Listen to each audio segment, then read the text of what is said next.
मेरा नाम ऋचा है। ये हमारे कॉलेज की कहानी है। जब मैं और शुभ पहली बार मिले थे और हमने साथ में ही कोचिंग क्लास ज्वाइन किया था। मैं कोचिंग की मॉर्निंग फर्स्ट बैच में थी और वो सेकंड बैच में। जब मेरा कोचिंग का टाइम ख़त्म होता था तब उसका कोचिंग टाइम शुरू होता था। हम दोनों कोचिंग के बाहर ही एक दूसरे को देख लिया करते थे। एक दिन अचानक मेरी तबीयत ख़राब हो गई और मैं कोचिंग नहीं जा पाई। घर पे ही मैं यही सोच रही थी, शायद आज शुभ मेरा इंतज़ार कर रहा होगा और मेरे पास उसका कोई कॉन्टैक्ट नंबर भी नहीं है। जैसे ही मेरी कोचिंग का टाइम ख़त्म हुआ, शुभ को मैं नहीं दिखी और उसने मेरी फ्रेंड निशा से हिम्मत करके पूछा कि ऋचा आज कोचिंग क्यों नहीं आई। तो निशा ने उसे बता दिया, लेकिन निशा को शक हुआ कि मेरा और शुभ का कोई लफड़ा चल रहा है। उसने शुभ से पूछा, तुम क्यों पूछ रहे हो? क्या तुम ऋचा को जानते हो? शुभ चुपचाप कोचिंग क्लास में चला गया। हम दोनों में अभी तक कोई रिश्ता नहीं था, लेकिन शायद एक अट्रैक्शन था जो हम दोनों को एक दूसरे को देखकर होता था।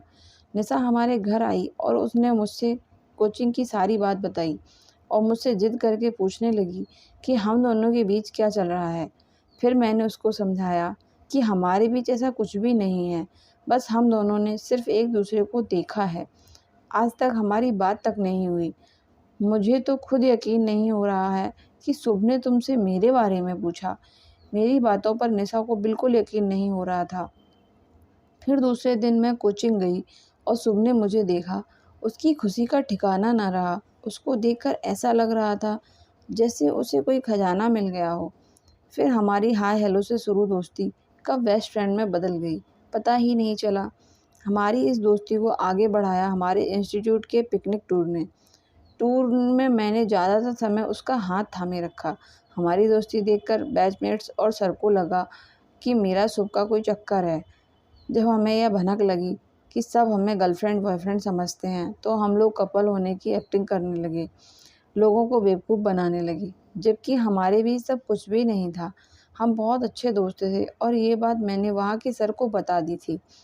कोचिंग में हमारा कोर्स भी ख़त्म हो गया और हम लोग अपने अपने काम में बिजी हो गए। कई महीनों में एक दो बार मिलते थे। खूब सारी बातें होती और खूब हंसते भी थे। एक दिन टूर से वापस आने के बाद पता नहीं शुभ को क्या हुआ, उसने कोचिंग में सबके सामने मुझे प्रपोज़ कर दिया और शायद मैं भी यही चाहती थी। मैंने तुरंत हाँ कह दी और फिर हम दोनों में रोमांस का खेल शुरू हुआ। कभी मैं उसे किस करती और कभी वो मुझे। वो मेरे साथ जैसे चाहे वैसी हरकत करता रहता है।